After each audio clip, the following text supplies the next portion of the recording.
Hello guys, this is Paul McWhorter with TopTechBoy.com, and we are here today with live shop talk number 30. Yes, we are live, and I am going to need you guys to pour yourself a nice cup of hot black coffee.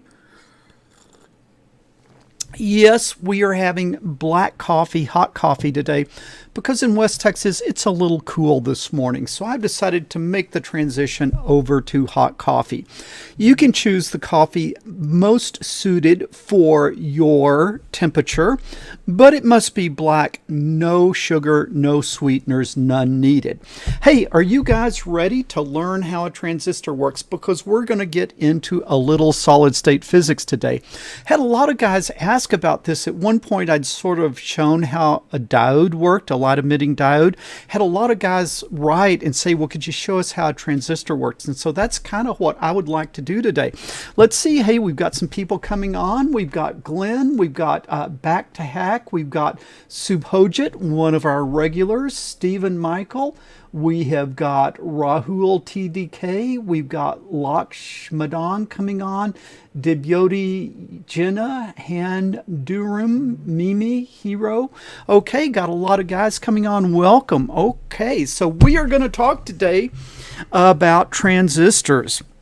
And let me kind of break into this topic by saying that most of you guys know how to work with a single board computer, something like the Arduino here.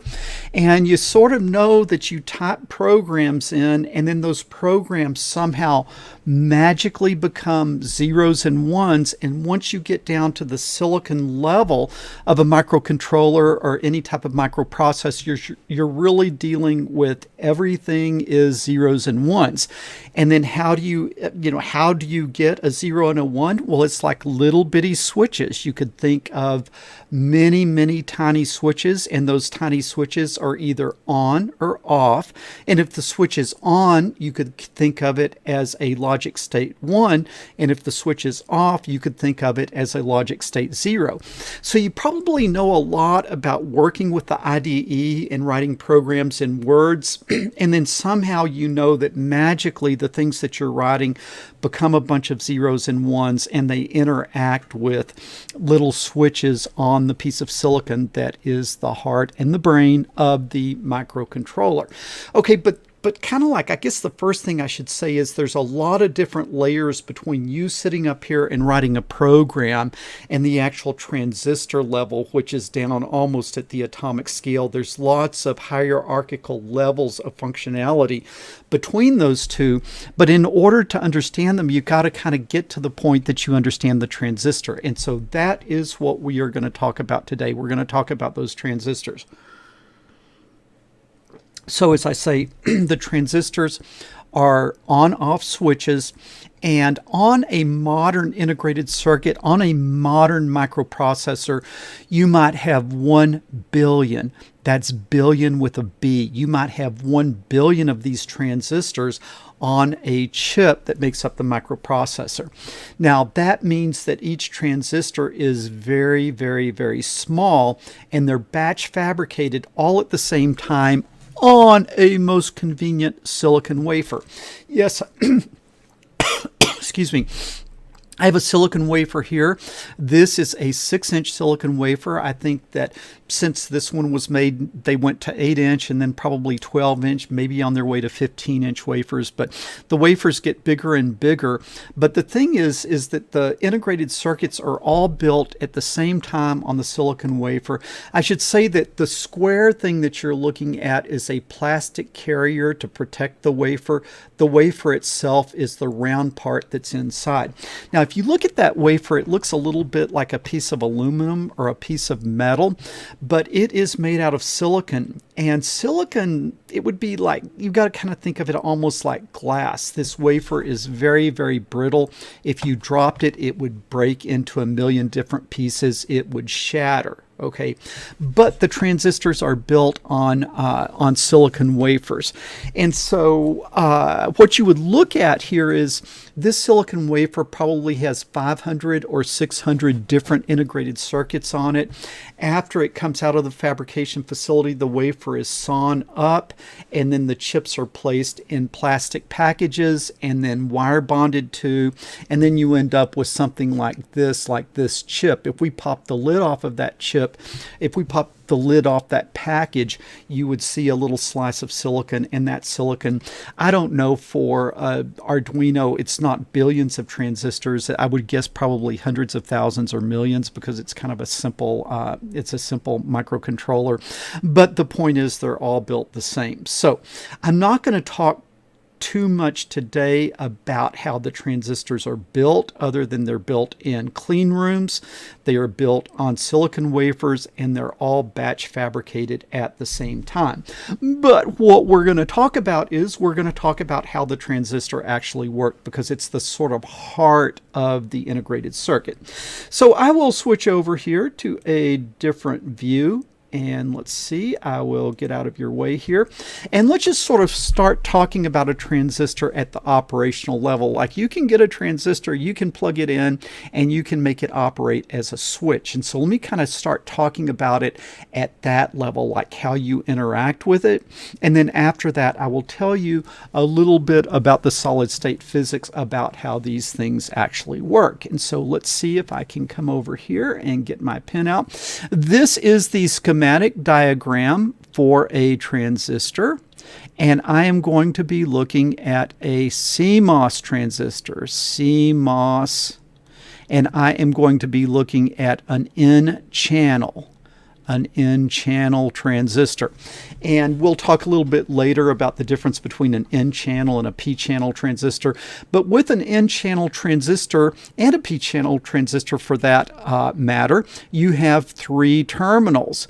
And if you look at the little transistor, you're going to see, if you have an individually packaged one, you're going to see 3 leads coming off of it. And those leads are the source,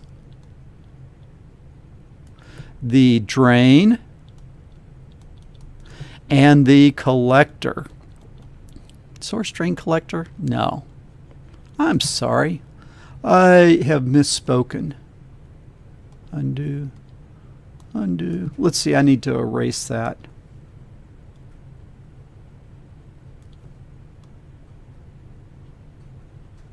I was getting bipolar transistors mixed up there. Okay, so let's try that again.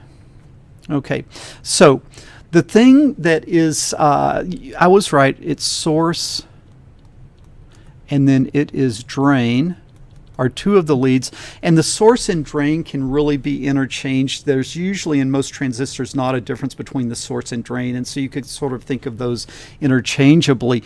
But the important one is the gate, and the gate is what controls things. And so if I put, let's say, a 5-volt supply up here to the source, and I connect the drain to ground, if I ground the gate, the transistor is off and no current flows. If I put a plus 5 volts on the gate, the transistor turns on and current flows. And so you can look at this as a little switch. The switch is open between the source and drain if the gate is grounded. If you put 5 volts on the source and drain, if you put 5 volts on the gate, then the source and drain are a short. And so it's a simple switch controlled by whether you have 5 volts on the gate or whether you have it grounded on the gate. And so you can see with this, you can turn it into a switch.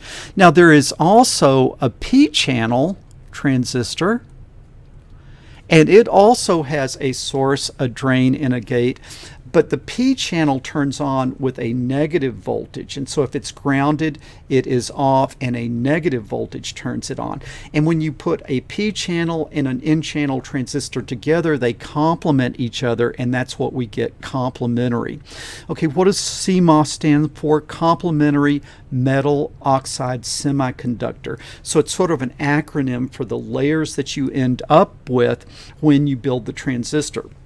So I hope that wasn't too confusing. And a lot of you guys have worked with transistors, so you sort of understand it at that point. Given transistor is a switch, you put a voltage on the gate, it turns it on. Okay, but what makes that magic happen? What makes that magic happen? Let's see if we can take a look at it. So like I said, this particular silicon wafer has chips on it, integrated circuits. It's not been sawed up yet, but one of those might have a billion transistors on it. So how does the transistor work? Well, what I'm going to do is I'm going to show you a cross section of the transistor. So imagine that we turned the wafer like this and then we sawed it and we looked at a cross section of the transistor. That's what I will be describing. But to understand it, the first thing that we got to kind of understand is we've got to understand a little solid state physics. And so let's go back and think of something that we know about an atom. Okay, let's think about something we know about an atom. Let's go back to the Bohr model of an atom, which is sort of a simplified view of an atom where you have a nucleus, okay, and then you could sort of think about having these orbitals, these electron orbitals. And so you have a nucleus and then you have these electrons circling the nucleus in these well-defined orbitals. All right. And the thing is, each orbital has a different energy. So if we looked at the energy levels of those electrons, you have discrete energy levels. You might have one here, and then one here, and then one here, and then one here, and then one here. So you have these different discrete energy levels associated with those orbitals. And you can actually study this if you sent something like a photon in and it hit one of these electrons and you kicked it to a further out layer, a further out orbital, and then it came back. That's going to emit a photon, and when it emits a photon, if you look at the frequency of that photon or the color of that photon, you can then determine what that energy level is. So you can actually come in on an atom and you can determine what these different energy levels are by looking at the frequency of the photons that are emitted from a electron falling from one orbital down to another orbital. And so that's kind of like the Bohr model of an atom. And the key thing that you need to know is, I'm not going into a lot of the quantum mechanics here, but that the energy level of the electrons are at very discrete levels, and you cannot have electrons at energies in between those discrete levels. Okay, so now if we thought of a silicon atom, you could think of the electrons in that silicon atom having these possible configurations. But the thing about a wafer is, it is not a single atom. It is a bunch of silicon atoms, and they're very tightly packed together. And the magic of silicon is not the silicon atom itself so much, but the fact that we can stack silicon atoms perfectly into a crystal lattice. And so it's not just a bunch of random atoms every which way, in which case we would have kind of random electronic behavior. The silicon wafers are built with a very perfect crystal lattice, a very perfect structure and ordering of the atoms. And so let's try to draw that here. What we're going to do is we're going to say that this is a silicon atom, this is a silicon atom, this is a silicon atom, and this is a silicon atom. And we're going to kind of make a cube, because that's in fact what you have when you bring these things together. And so you can see that we have created a cube with a silicon atom at every corner of the cube. And I'm going to take a second to try to draw this kind of carefully. Okay. And it's a lot of science that goes into creating these perfect crystal wafers. It doesn't just happen by accident, but you can see with these 8 silicon atoms, we form a unit cell or a unit crystal. There's also one in the middle, and there's a couple of other ones inside here in very specific places, but let's just kind of think of this simplified version for right now. So we've taken, instead of just discrete silicon atoms, we've brought them in and we've packed them very, very tightly into this crystal lattice. And then this crystal unit cell repeated in all directions.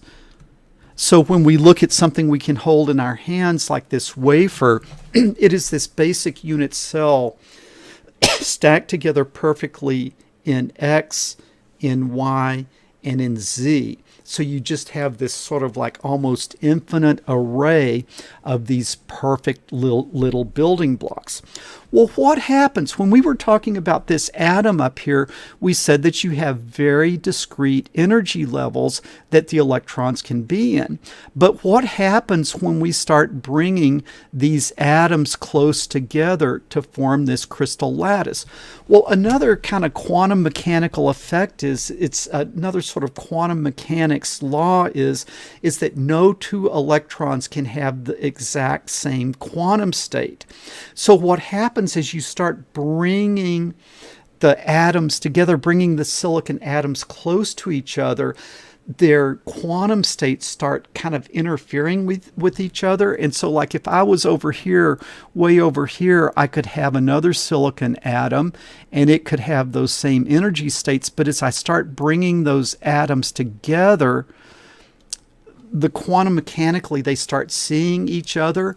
And so what happens is these energy levels begin to smear. They begin to smear out because they're seeing each other and they can't have two electrons in the same quantum state. So you start smearing out these discrete energy states. And the way they smear out is in this really magical way where you end up with, instead of discrete levels, you end up with bands of energy states. And so this set of bands resulted from smearing out those discrete energy levels. And this band is called the valence band. The valence band. Okay. And then similarly, you end up with another set of smeared out levels, and it's up here, and this is the conduction band. Okay. And just like our scale over here, the vertical axis is energy. Higher energy level electrons, lower level energy electrons. Same thing here. This scale is different energy. Okay.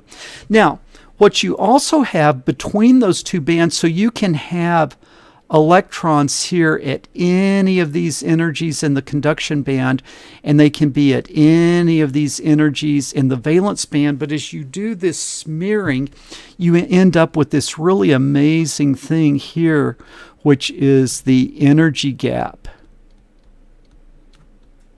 The energy gap. It is also called the band gap.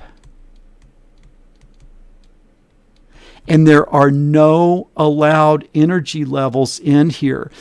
Therefore, it's also kind of called the forbidden gap, because you could have electrons that are up here, you could have electrons that are down here, but you can't have electrons with the energy of the energy gap. Okay, so that is what the quantum mechanics leads to when you make a perfect silicon wafer. Now, where are the electrons? Because they could be everywhere. Well, always, whether you're talking about marbles or electrons, everything wants to be at the lowest energy state possible. So if you had a bowl and you put a marble up here, the marble is going to roll down to the lowest place possible. The same thing with electrons. They will want to go to the lowest energy level. So what will happen is, if we have this perfect semiconductor, the electrons are all going to want to come down, and they are going to fill up. Most perfectly, they are going to fill up the valence band. Okay, and the conduction band, all of these energy levels are going to be empty. So this is like spots that you could have an electron, but there's no electron there. Okay, so we have all of these empty slots up here. for electrons in the conduction band, and then down here in the valence band we have all these filled spots. Now if you looked at this, you'd say, hey, bunch of free electrons down here, this thing is going to be a conductor, right? You would be wrong. It is going to be an insulator at this point, or most like an insulator. Why is that? Because these electrons, all the energy states are full, so there's no place for them to move. And so like if you think, if I took this beaker and I filled it up with water and I shook it, the water isn't going to move because there's no place for it to go. Okay. Also, so there's no current, there's no flow because everything is full and there's no place for it to go. Similarly, if I had an empty beaker and I put it up here, there's not going to be any flow. Why? Because there's no water up here, so nothing can move. So how do you get movement? How do you get current? Well, let's say that I expose this to a little heat. Okay, let's say I heat it up a little bit, put some phonons in, and when that phonon hits, what it is going to do is it is going to kick an electron up to the conduction band, and what is it going to leave down here? It is going to leave a hole. It is going to leave a hole. All right. Now, what can happen? This electron is free to move in response to an electric field. So if I apply a voltage now, that electron is going to move, and when it moves, I've got current. Well, what also is going to happen, that like, you know, you could think of it as this electron moves and this one moves and this one moves, but the easier way to think about it is think about the hole. Just don't count the electrons down here, count the holes. And the holes you can think of as the absence of an electron, but you can really treat them like real physical elements, and you keep track of the hole. And so that hole is conducting electricity in the valence band, while the electron is conducting electricity in the conduction band. So back to our little analogy here, imagine that this was full of water, but we had one little bubble. Like if you think of a level, when you look at a level moving, what do you watch? You watch the bubble, right? And so you count the bubbles. Same thing with holes in the valence band. It's like a bubble. It's like an absence of electron, and that bubble, that absence of an electron, can conduct electricity. So in the valence band, we count and keep track of holes. In the conduction band, we count and keep track of electrons. And then you can imagine what is going to happen if I raise the temperature of the semiconductor. If I raise the temperature of the semiconductor, I'm going to have some more phonons come in, and I'm going to generate more electron hole pairs, and I'm going to get more conductivity. Okay, so the higher the temperature, the more the conductivity I get, because I get more electron hole pairs. Now, what is true is they don't last forever, because if this guy kind of gets lucky and comes over here above one of these holes, then he can recombine. So when you apply a temperature to a semiconductor, you don't just continue to build up more and more and more conductivity.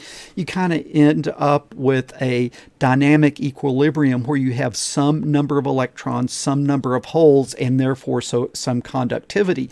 So for a intrinsic, for a pure semiconductor device, if it's really cold, it is pretty much a perfect insulator. And then as we begin to raise the temperature, we start generating these electron hole pairs. We get conduction. Okay, so that is kind of how a semiconductor works. But now we got to start thinking about, okay, how do we switch things? You know, how do we get to a switch? Well, we're not quite ready to get to a switch, because what we need to have a semiconductor that is not just a perfect insulator or only conducts with electricity. So how would we do that? Let me make another one here. Okay, so I'm going to create a new picture. Hopefully you guys are able to see my drawing. And so this time what we are going to do is we're going to redraw our valence band. I hope you don't mind me just abbreviating there. And we're going to come up here and we're going to draw our conduction band. And again, this is that perfect crystal structure, right? It's that perfect crystal structure. But what we're going to do this time in our silicon wafer, we are going to introduce some impurities, very, very minute number of impurities, and they are called dopants. And a dopant would be like boron, very minute quantities of boron or very minute quantities of phosphorus. And what those atoms do is they come in kind of at this energy level here, and then like a donor dopant, we're going to call it a certain type of dopant called a donor.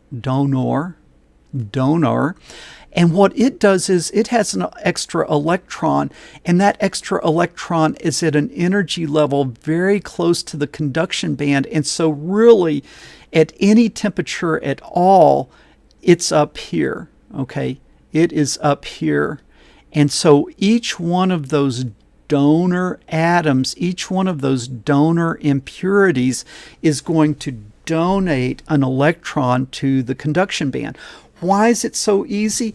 Because it's a tiny, tiny energy level away from the conduction band. You see, if I have these electrons down here, it takes a lot of energy, it takes a lot of heat to get them to jump up. They don't want to jump that far. They're lazy, so they stay down here. But if I have some electrons at this level, they will hop up into the conduction band and they are ready to conduct. Okay, but what's the difference here? In this case, I don't have any holes left behind the electrons that were in the valence band.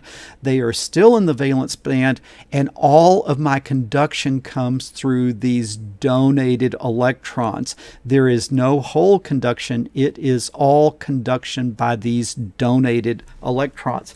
And why are they up here? Because it is such a small energy jump. There's always just going to be a whole lot of them there because they didn't have to jump very far to get there. And so then this would be electron conduction. Okay, electron conduction. And when we have these donors, it is a special semiconductor. It's no longer intrinsic. It's no longer pure. It is called an N-type silicon. Because N is an abbreviation for an electron, and so N-type means electron-type silicon. We've got donors, we've got donated electrons, and just sitting there, it is ready to conduct. But now we could also make a different type of silicon, okay? And understand this is a different picture here. And what if we did a different dopant and we did an acceptor dopant? Okay, acceptor. What do you think that would be? Those would be atoms that would have an energy level down here. And guess what? They don't have an extra electron. They're missing an electron. They are missing an electron. So what happens? It's very easy for the electron that was here to hop up and get tied up in this acceptor energy level, leaving a hole behind. And yeah, you still have some electrons, but what you're doing is you're populating this with holes. Why? Because the electrons hop up and get kind of trapped or energetically favorable for a lot of them to be at these acceptor energy levels. Now, you don't conduct electricity. You don't conduct electricity in this donor level or in this acceptor level. You just accept the holes or donate the electrons. But the conduction isn't happening there. The conduction is happening either in the conduction band or the valence band. But do you see now these are little bubbles that, just like in our level, in our water example with an air bubble, these little absences of electrons are free to now conduct electricity. And so this type of semiconductor, and these are all holes up here, right? Okay, these are all holes up here. No conduction happening in the conduction band. All the conduction is happening in the valence band for an acceptor-doped semiconductor. And so this, my friend, is a P-type silicon. And understand that P is just shorthand for a hole, and N is just shorthand for an electron. So this N-type semiconductor conducts electricity by electrons, and this P-type semiconductor conducts electricity by holes. Okay, have I just really made a huge mess of this, or are you guys kind of following along? I'm trying to, in 1 hour, show you how a transistor works. 1 hour, I'm trying to show you how a transistor works. All right, so now, on this silicon wafer, I can, another day, if you're interested, I could show you how the silicon wafer is fabricated, how you take a blank wafer and then how you end up with a billion transistors and the kind of layer by layer by layer fabrication that makes the transistors. But what I'm going to do now is I'm going to show you a cross section of one of the transistors, and just understand that there's billions of them on here and they're all interconnected. But let's just look at one. Okay, so I am looking at the wafer from the side. So let me draw a nice cross section of the wafer. And actually, that's not too bad. So this is a silicon wafer.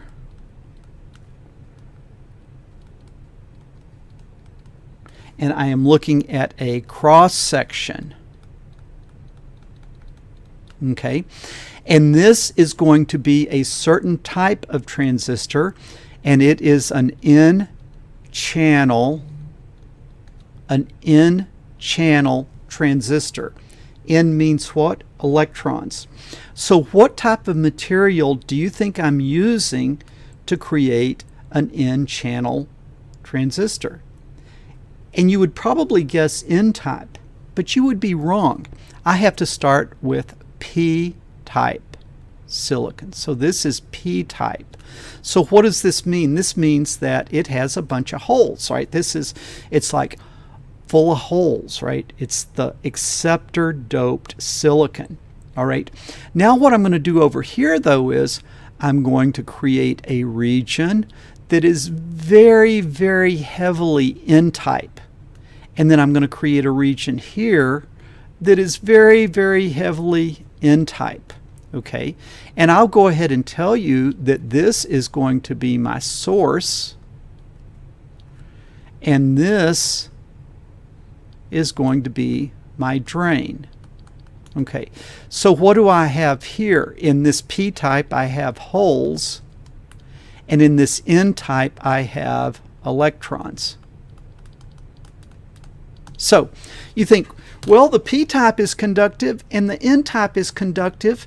It ought to conduct, but it doesn't. Why? Because the holes are down here and the electrons are up here, and they can't connect because they're at different energy levels, right? I got the conduction band up here and I got the valence band down here, and they don't talk to each other. So when I have the N plus up against the P, it's not going to conduct because things aren't in the right area. So if I just have N plus and I have P and I have N plus, this thing is going to be off. It is not going to connect. If I put a voltage on the drain and grounded the source, there's going to be no conduction. But I haven't drawn the whole transistor yet, okay? Because there is another layer here. And in fact, I might make this a different color, okay? And there is a layer here on top of the silicon wafer, and this is an oxide. Okay. More specifically, it is silicon dioxide. Silicon dioxide. And what's it most like of things you know? Glass. Okay. Glass is silicon dioxide. Well, this is a very, very thin layer of silicon dioxide. This silicon dioxide layer might be 50 angstroms thick. That's like 10 atoms. Okay, so this is very, very, very, very thin. But it is glass, therefore it is a what? It is absolutely an insulator. Okay. And now what I'm going to do is up here, I'm going to put a conductor. You could think of it as a metal. Okay. Now you could think of this as a metal. And it is a conductor. Okay. And this is, my friend, the gate. Okay. Now, think about what we called this metal oxide semiconductor. Well, this is the metal, this is the oxide, and this is the semiconductor. You see where the MOS comes from. Now, in truth, in the early days, the gate actually was metal. It was actually aluminum. Okay. But now in modern integrated circuits, the gate is not metal, it's like polycrystalline silicon, which acts like a metal. Okay, the point is that it's a conductor. And because we started calling it MOS, it's still called MOS today, where really it's a polycrystalline silicon up here. But the thing to see is that this gate is insulated from the silicon. Okay, this gate is insulated from the silicon. And so let's see, here in the N plus and N plus regions, we have lots and lots of electrons. Okay, and then here in the p-type material, we have a bunch of holes. Okay, but because these holes and these electrons are in different bands, they can't communicate with each other. They don't conduct. Okay, but now what happens if I put plus 5 volts on this gate? A positive voltage attracts what? Positive attracts negative. Negative is what? Electrons. So if I put positive volts, 5 volts on this gate, no conduction occurs through this oxide, but what it does is electrostatically, any electrons in this material are sucked up here, right up against that oxide. Okay, because positives attract the negative charge, and all of a sudden I have created a what? A conductive channel. And why can it conduct? Because it's electrons which are in the same band, in that same conduction band as the N plus and N plus. So I put the 5 volts on. Electrostatically, it attracts all the electrons right up here. And now what do I have? I have conduction. And in fact, so much conduction, it becomes like a short. This is now on. It now conducts. Okay, and so if we go back and think of our transistor with our 3 terminals, and this is 5 volts. Okay, this is not what turns it on. It is the gate that turns it on. When I put 5 volts on this gate, it sucks these electrons up here, and then I have a conduction layer, and what do? I am in the conducting state. All right. What happens when I take the voltage off and I ground the gate? Well, when that happens, there is no reason for these electrons to be here. The electrons don't like being around each other, right? Like charges what? Repulse. So they distribute back to where they were. They go away because they don't want to be up there by each other. The only reason they're up there is because that 5 volts pulled them up there. Once you take the 5 volts off, they go back to, oh, I don't like the electrons, I'm going to repulse. And now they come back and are just distributed randomly down here. And then I end up with holes back here and the thing turns off. And so this happens very quickly. So they turn on very quickly and they turn off very quickly in response to that voltage. Okay. In response to that voltage, they turn on very, very quickly. So again, an N channel, the channel is electrons, but the channel is formed from a voltage. It's formed in p-type silicon. Okay, well, let's do another quick one. Let's do a p-channel. Let's do a p-channel transistor. Okay, let's do a p-channel transistor. So what we are going to look at is a p-channel. Okay, so now let me ask you, my friend, let's see how much you've learned. What type silicon do you think we would have for a p-channel transistor? Yeah, it would be N-type. Okay, a p-channel transistor is N-type silicon, and that N-type silicon, remember, has donors.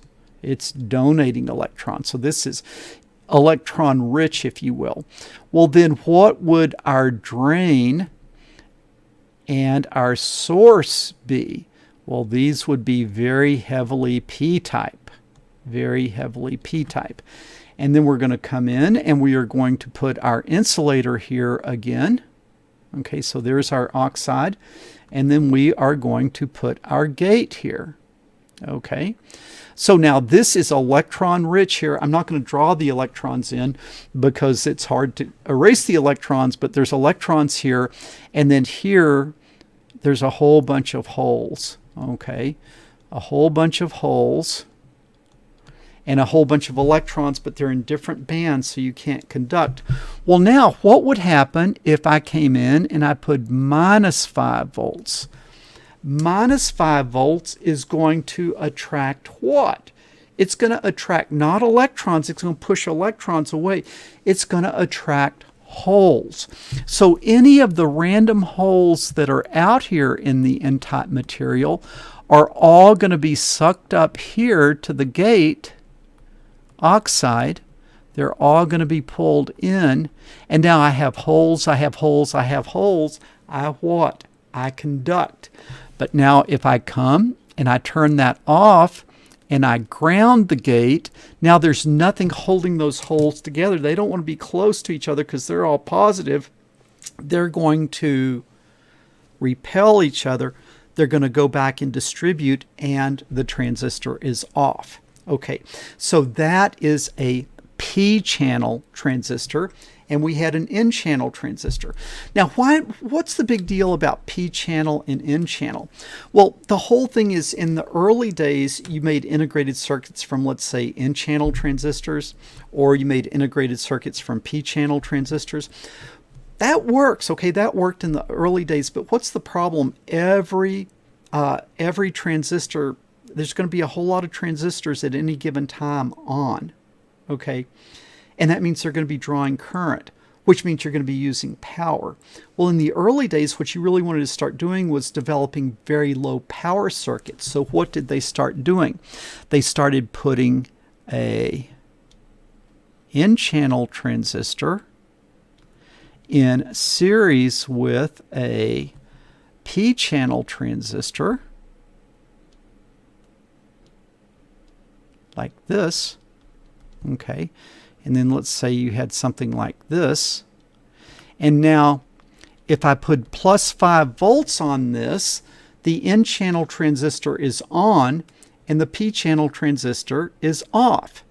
If I put minus 5 volts, then the p-channel transistor is on and the n-channel transistor is off. So what does that mean as far as these two in series? It is always no current, which means no power. Okay, now it doesn't actually mean perfectly zero power because there is a tiny leakage current, and also when you switch, you kind of have some capacitive current, so you do have a little bit of current. But now if you think of an integrated circuit, like a modern microcontroller, why does it draw so much current and why does it draw so much power? Because you're switching so many transistors so quickly, you're getting that displacement current adding up. But if you just stop things, there is no steady state current because everything is an N-channel transistor and a P-channel transistor in series. Now, what you could see is that you could call, if this one's on and this one's off, you could call that a 1. And if this one's off and this one's on, you could call that a 0. Okay, so you can still have this kind of on-off thing, but you're doing the on-off business without ever having any current flowing through the stack because always one of them is going to be off. You just define a 1 as, let's just say, when this one is conducting, in a conductive state, we would call that a 1. And when this one's in a conductive state, we would call that a 0. But you see, the big enabler for the modern integrated circuit was when we stopped putting N channels all together to make an integrated circuit, or P channels all together, and we started stacking them so that we got 0 quiescent current. That, my friend, is how a transistor works. I am trying to think how confused you guys are or how much you hate me at this point.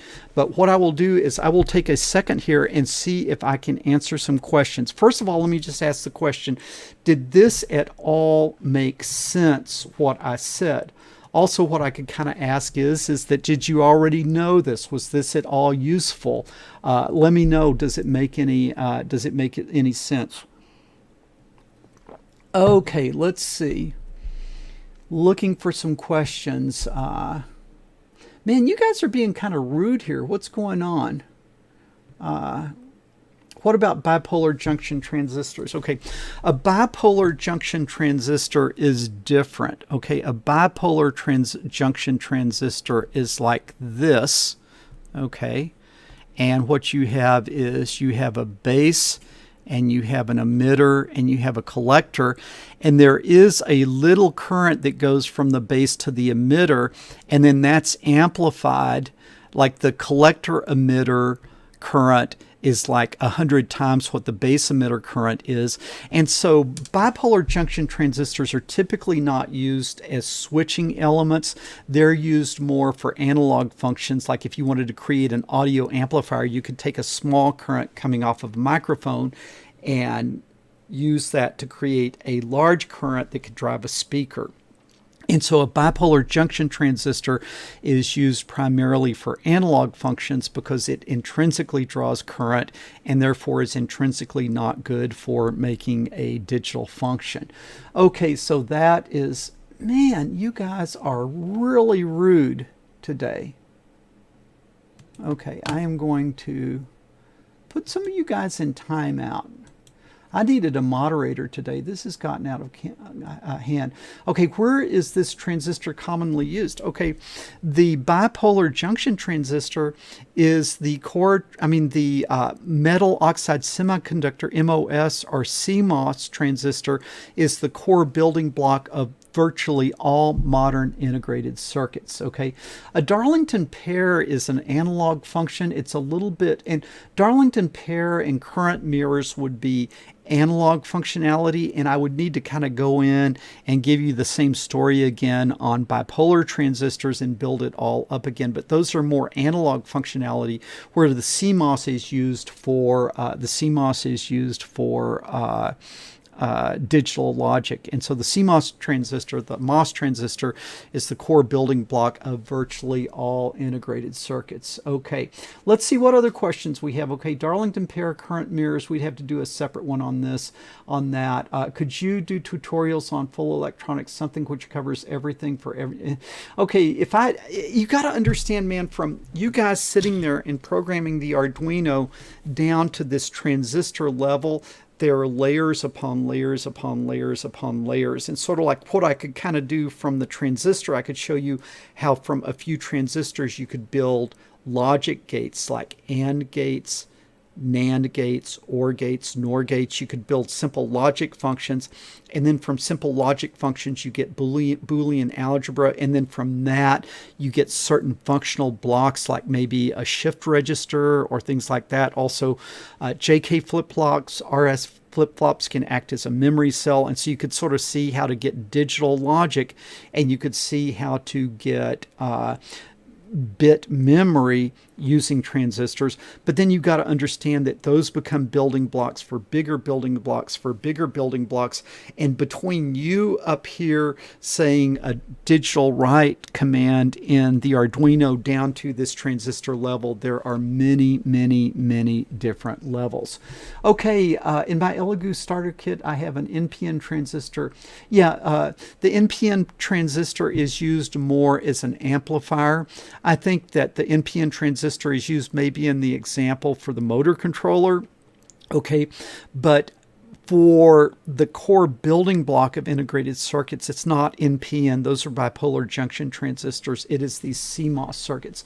Okay, thank you for the interesting information. Studied electronics 35 years, but never had the opportunity to learn to the transistor. Okay, looks like some people have gotten some things. Yeah, 555 timers and op amps are kind of several layers above transistors.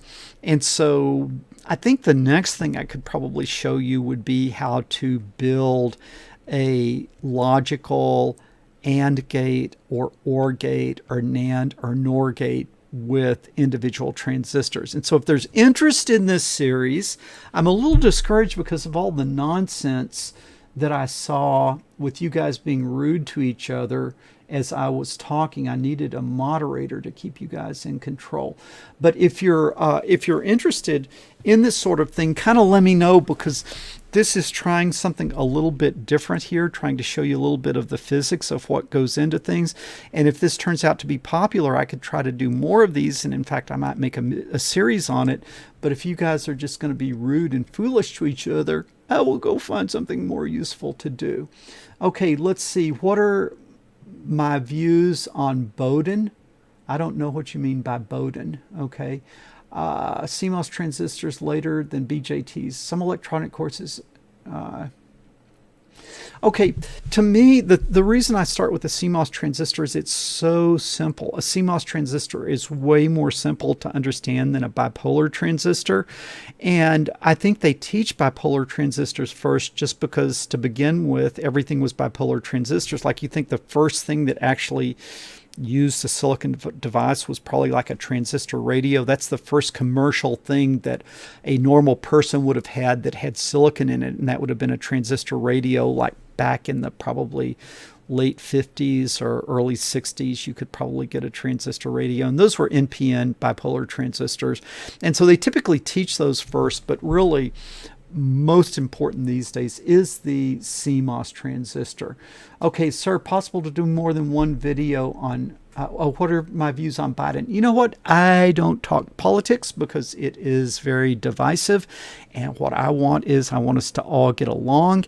And so I don't talk about politics. How about that?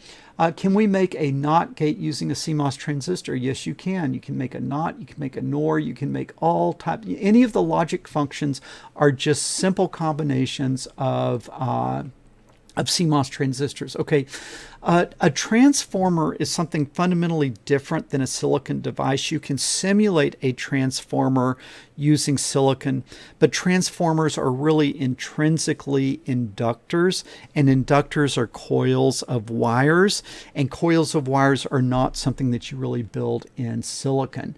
Any website you could suggest for making apps? Okay, not really appropriate for this series. Yeah, all types of gates with a simulator. Let's talk about JFET. So, okay, a junction field effect transistor really works a lot like this, but instead of a JFET, instead of having an insulating layer, you have a diode, and that diode sort of, you bias the diode to either form a conduction band or push away a conduction band. And so That type of transistor, a JFET, is very similar to a MOSFET, but really since you've got a diode there, you're going to have leakage current in your gate that you don't have in a CMOS. So really, kind of like if you're going to do an FET, you want to probably be using a CMOS. Can we use CMOS transistors in SMPS? Tell me what SMPS is. Okay, not sure what SMPS is. Can you do video about diodes and Zener diodes? Man, you guys are really interested in the analog parts, and so all these components that you're talking about are all silicon. They all are semiconductor devices, but they are not really that closely related to CMOS. Are you bringing Ben Eder for an interview like similar previous interviews? I don't know him, and so I don't know if he would want to appear on the channel or not. He would be welcome. If any of you guys know him, I'd love to do a live stream with him. Message me and let me know. I do have some guests coming up, and so I have some exciting guests coming up, and so we will have some more guests in the future. And any of the more notorious people I would be happy to have on. But you guys, if you can make introductions, let me know. Okay, guys, I am not getting a lot of questions on this. This was a little bit different, a little bit risky. I hope you guys like this. You've got to give me feedback down in the comments about whether you would like to see this type of video in the future again, or if this is just more detailed than what you guys are interested in. It's just like, I love understanding all the different levels, and so for me, I am not happy just sitting and giving digital writes or analog read commands in an Arduino. I really want to understand how things work, and so I've taken you down to the transistor level, which for a modern transistor is really getting down to the atomic level, because again, that gate oxide is like 10 atoms thick. Okay, so we're really getting down to the atomic level when we're talking about transistors. But looks like that would probably be a pretty good stopping point. So you guys leave comments down below. If you like this, give me a thumbs up. Think about sharing with it. Let me know if you want more videos like this in the future. This is Paul McWhorter from TopTechBoy.com. I will talk to you guys later.